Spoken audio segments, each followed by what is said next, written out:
Di tengah dunia yang bergerak cepat dan penuh ketidakpastian, satu fenomena mulai ramai dibicarakan. Semakin banyak anak muda yang tertarik bergabung dengan militer Amerika Serikat. Di permukaan, ini terlihat sebagai kisah tentang peluang hidup, gaji yang stabil, pendidikan terjamin, dan masa depan yang lebih jelas. Namun jika kita tarik lebih dalam, terutama dengan melihat kondisi sosial ekonomi di Indonesia hari ini, fenomena ini menyimpan pesan yang jauh lebih besar tentang menyempitnya kesempatan hidup generasi muda.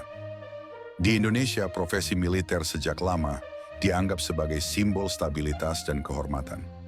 Namun realitasnya, jalur masuk ke institusi pertahanan dalam negeri sangat kompetitif. Ribuan pelamar memperebutkan jumlah kursi yang terbatas. Banyak anak muda yang memiliki kemampuan dan semangat tinggi harus tersisih karena kuota kecil dan proses seleksi yang sangat ketat. Di saat yang sama, dunia kerja sipil juga tidak selalu ramah. Lapangan pekerjaan formal terbatas, persaingan makin keras, dan biaya hidup terus meningkat. Kondisi ini menciptakan tekanan besar bagi generasi muda. Setelah bertahun-tahun menempuh pendidikan, tidak sedikit yang justru terjebak dalam pekerjaan tidak tetap atau menganggur. Ketika harapan di dalam negeri terasa makin sulit, wajar jika sebagian mulai melirik peluang di luar negeri, bahkan pada jalur yang berisiko tinggi sekalipun. Militer Amerika Serikat hadir dengan tawaran yang terlihat konkret. Pendapatan tetap, pelatihan profesional, jaminan kesehatan, serta akses pendidikan setelah masa dinas. Namun penting dipahami, rekrutmen ini bukanlah fenomena acak. Secara global, militer Amerika banyak menarik minat dari kelompok yang memiliki pilihan hidup terbatas, baik dari komunitas miskin, imigran, maupun negara berkembang. Ketimpangan ekonomi dunia secara tidak langsung menjadi sumber pasokan tenaga bagi kekuatan militer terbesar di dunia. Disinilah kita melihat bagaimana realitas sosial bertemu dengan strategi geopolitik modern. Citra militer asing juga dibentuk secara halus lewat film, game, dan media digital. Konflik sering digambarkan sebagai perjuangan heroik, bukan sebagai tragedi kemanusiaan. Seragam tampil sebagai simbol kebanggaan, bukan risiko. Narasi ini membuat perang tampak lebih ringan dari kenyataannya.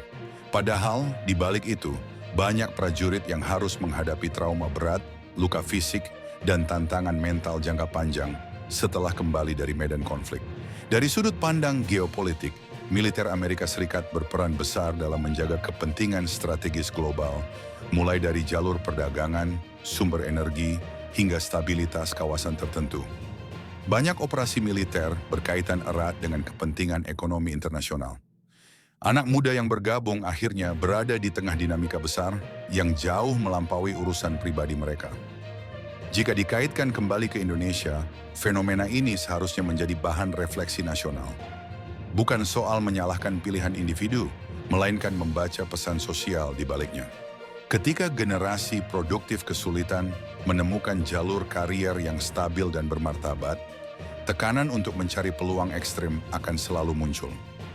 Bonus demografi yang sering dibanggakan bisa berubah menjadi beban jika tidak diimbangi dengan penciptaan lapangan kerja berkualitas. Kedepan, tren ini kemungkinan akan terus berkembang seiring meningkatnya ketegangan global dan perlambatan ekonomi di banyak negara.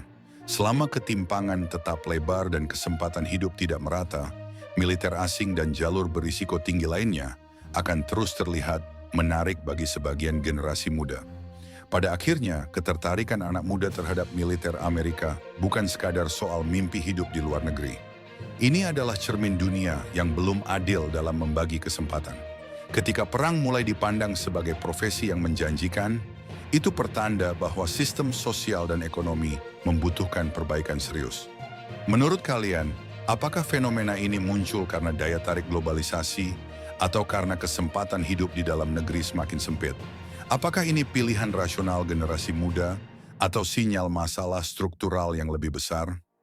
Tulis pendapat kalian di kolom komentar.